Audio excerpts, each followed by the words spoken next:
Alhamdulillahirabbil alamin wassalatu wassalamu ala asyrafil anbiya'i wal mursalin sayyidina wa habibina wa syafi'ina wa maulana Muhammadin wa ala alihi wa ashabihi ajma'in. La haula wa la quwwata illa billahil aliyyil azim. Amma ba'dah.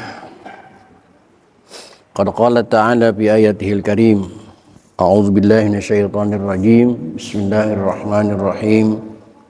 Wa ma khalaqtul jinna wal insa illa liya'budun. Shadaqallahul adzim. Bapak-bapak segenap pengurus dan jamaah Masjid Jami Nuruddin, bil khusus yang hadir ta'lim pada malam ini, yang saya hormati dan yang saya muliakan, semoga dengan hadirnya kita di majlis ta'lim membuat kehidupan kita mendapat kemuliaan dari Allah Subhanahu wa taala. Amin. Puji serta syukur mari kita panjatkan kehadirat Allah. Salawat serta salam mari kita terus sanjungkan kehadiran Rasulullah Muhammad sallallahu alaihi wa alihi wasallam. Hadirin rahimakumullah, lanjutan taklim kita pada malam ini melanjutkan metodologi fikih dengan kitab Fathul Qorib atau yang tayang di layar, yaitu kitab Tausyih sebagai syarahnya. Yang malam ini di kitab yang Bapak pegang yaitu di halaman 153. Di halaman 153 di bariskan kedua dari atas, persis di ujung barisan ada kalimat warrabi'u ayyan wal musafir. Silakan dicari dan diperhatikan,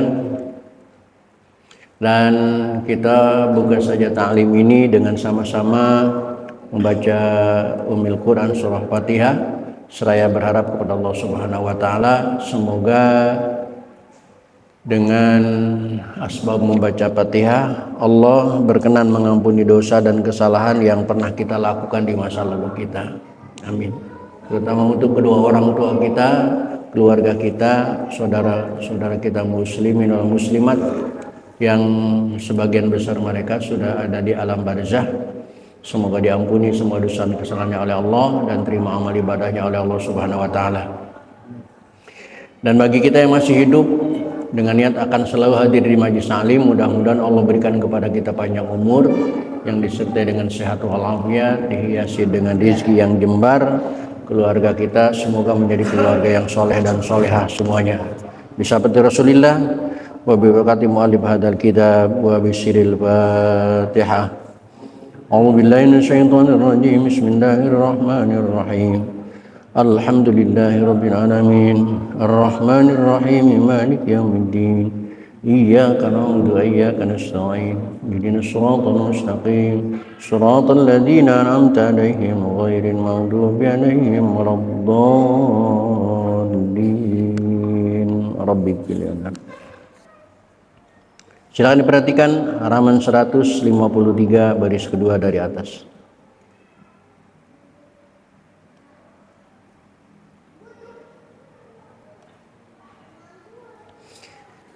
Bismillahirrahmanirrahim. Warrabi'u, dan yang keempatnya,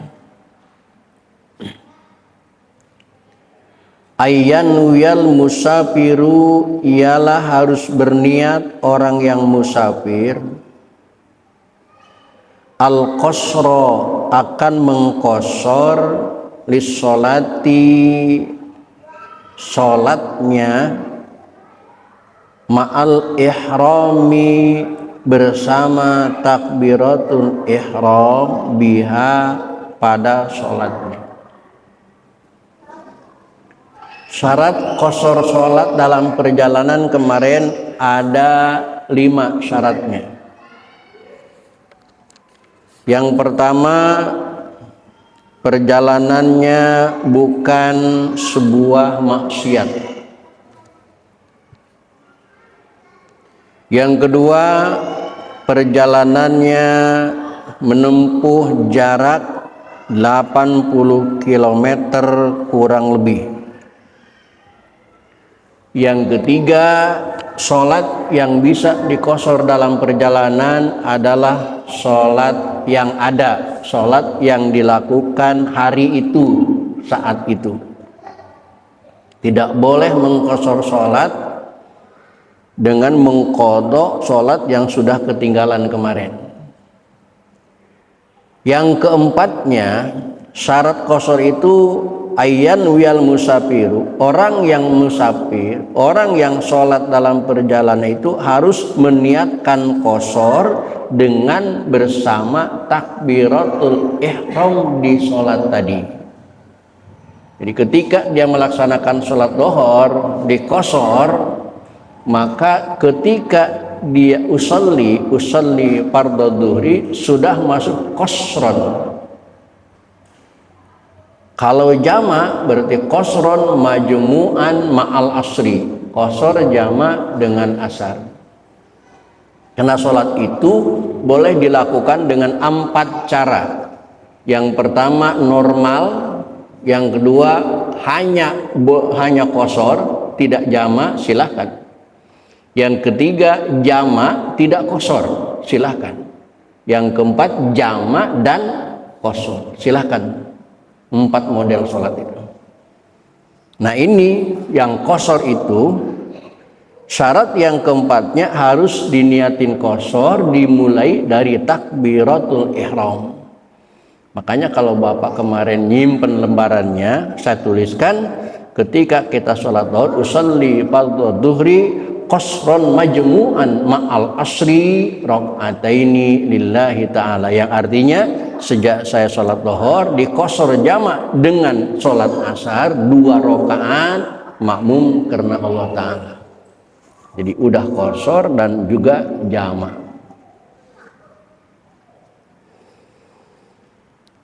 Kalau sholat asar usalli fardhul asri qasran majmu'an ila zuhri. Jadi pakainya kalau zuhur membawa asar ma'a, kalau asar mengikut zuhur ila. Bedanya begitu.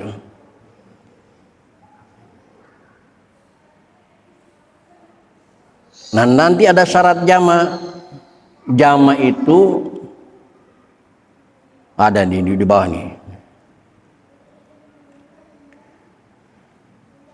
Wal khamisu, dan yang kelimanya, syarat yang kelimanya, kalau kita mau melaksanakan sholat kosor adalah alla ya'tama, ialah, nah ini nih, coba kalau kitabnya masing-masing dipegang kan bisa dirubah ini kalimatnya kurang. Di sini coba lihat, Bapak perhatikan persis. Kalimatnya alla ya'tama itu di bawahnya maknanya ialah boleh bermakmum, yang padahal tidak boleh bermakmum. La itu tidak boleh.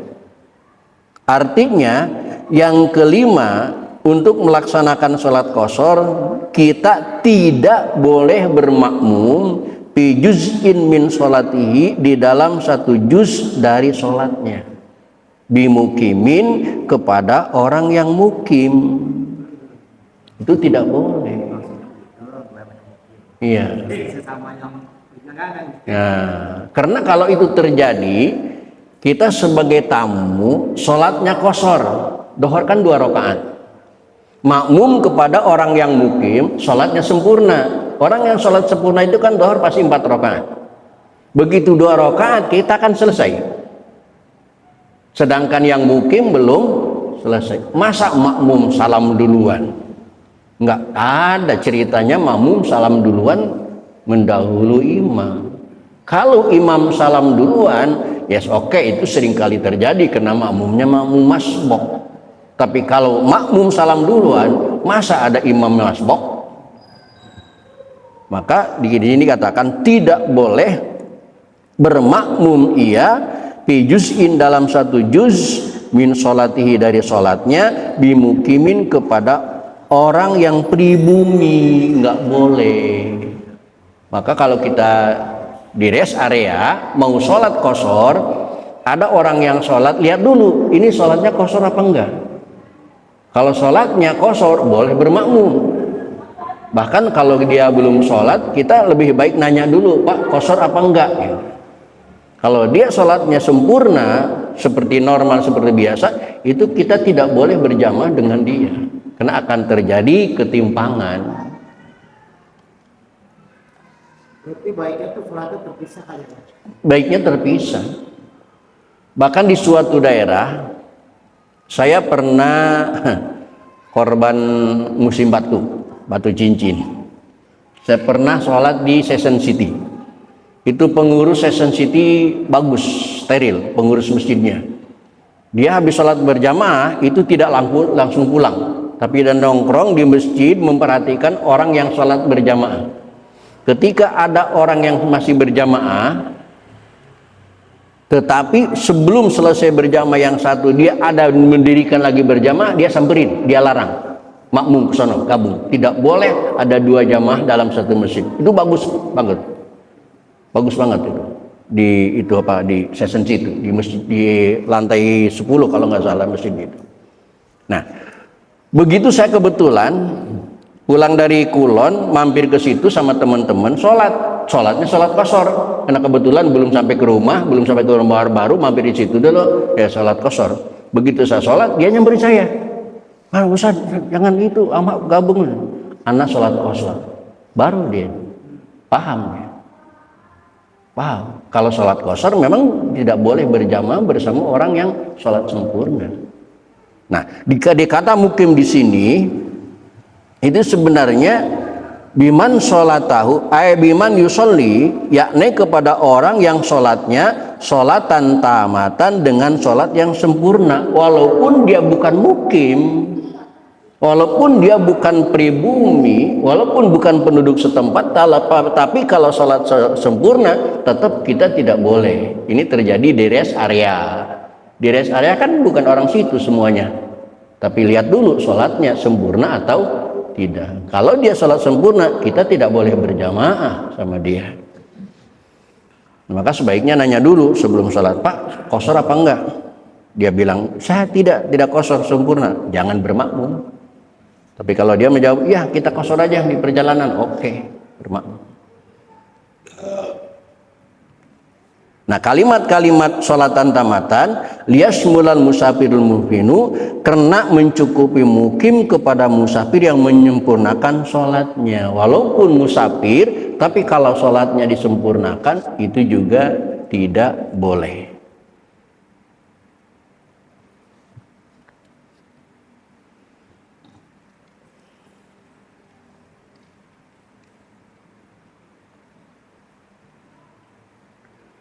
Nah, ini di sini disingkat ya, salat qashar itu.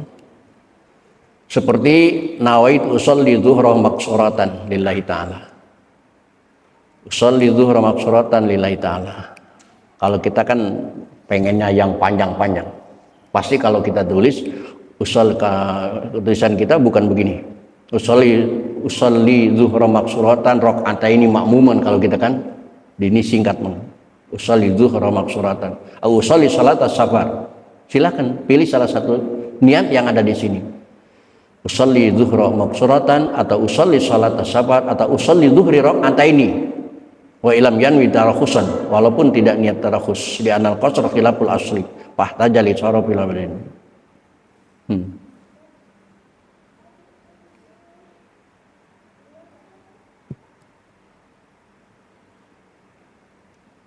Nah, di sini juga nggak boleh sembarangan lihat di layar tuh.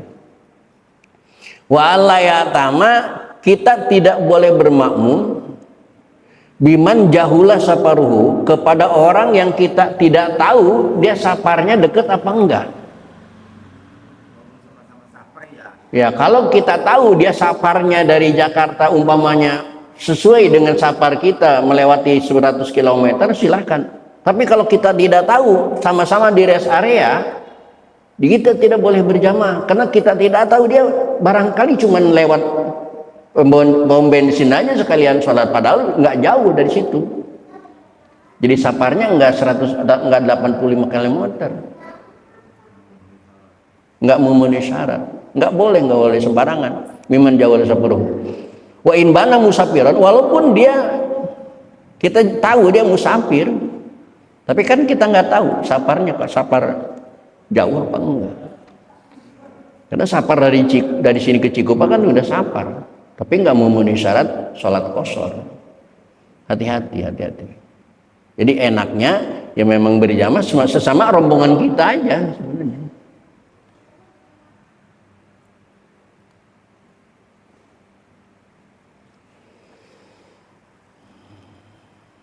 Itu soal sholat qashar.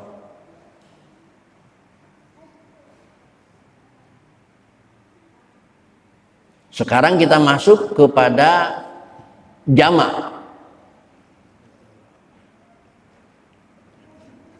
Ya bagi orang yang baru ngaji ruwet juga salatnya.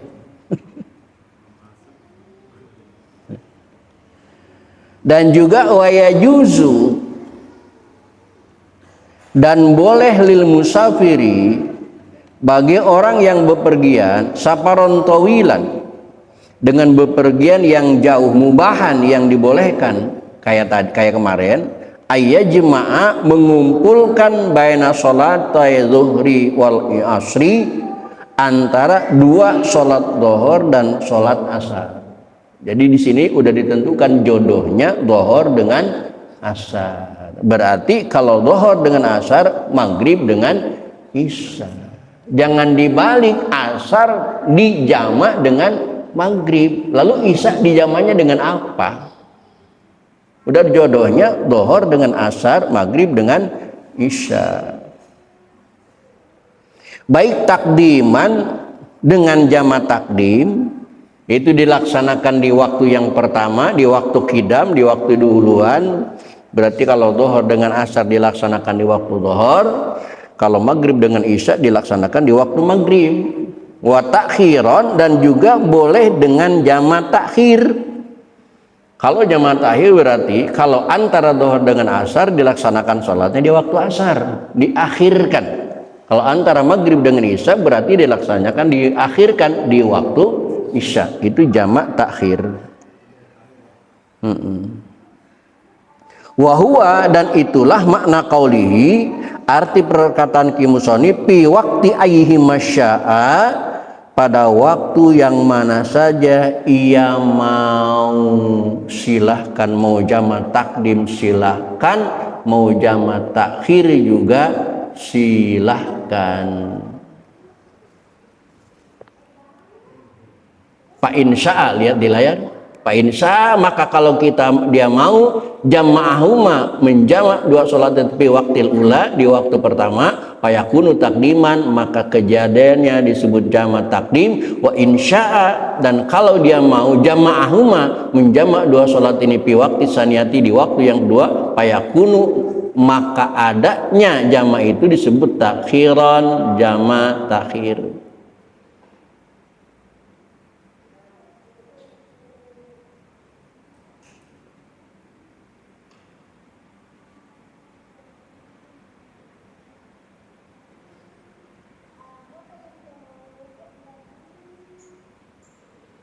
Bahkan pain kana sairon waqtal ula dunasania wa aradal jam'a wa adam murati khilaf ya Abi Hanifah, pajamu takhir afdal wa illa pajamu takdim afdal. Terserah mau jamak takdim terserah, mau jamak takhir terserah, sama aja nilainya.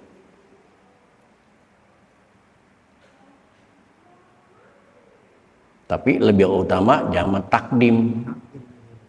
Iya. Karena kalau habis karena kalau habis dohor, sholat dohor asar kita selesai, ada musibah umpamanya sampai meninggal kan sudah selesai. Tapi kalau kita nanti zaman terakhir aja, bagaimana kalau setelah ngomong kita terjadi musibah, sedangkan dohor sudah masuk waktunya, kan kita punya beban.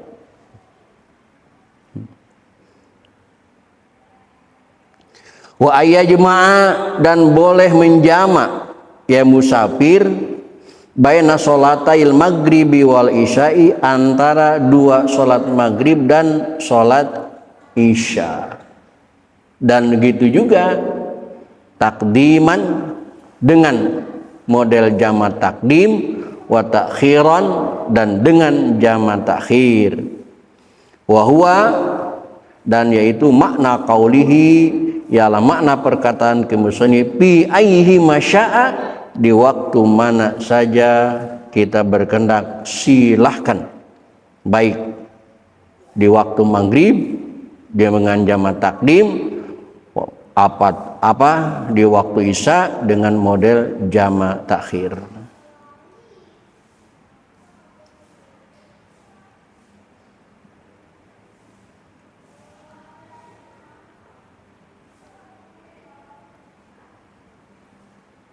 Ya, 2 pasal kajian pada malam ini. Yang pertama membahas sholat qashar, yang kedua membahas sholat jamaah. Sholat qashar kemarin syaratnya ada 5, dan sholat jamaah nanti akan kita bahas. Wa syurutu jam'i takdimi, kena jamaah itu ada 2, ada jamaah takdim dan juga ada jamaah takhir.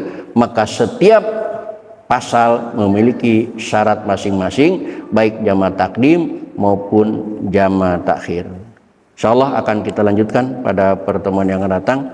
Untuk malam ini cukup sampai di sini. Assalamualaikum warahmatullahi wabarakatuh. Ini kedepannya saya malas baca sebenarnya. Kedepannya Ustadz Agus lihat di halaman 156.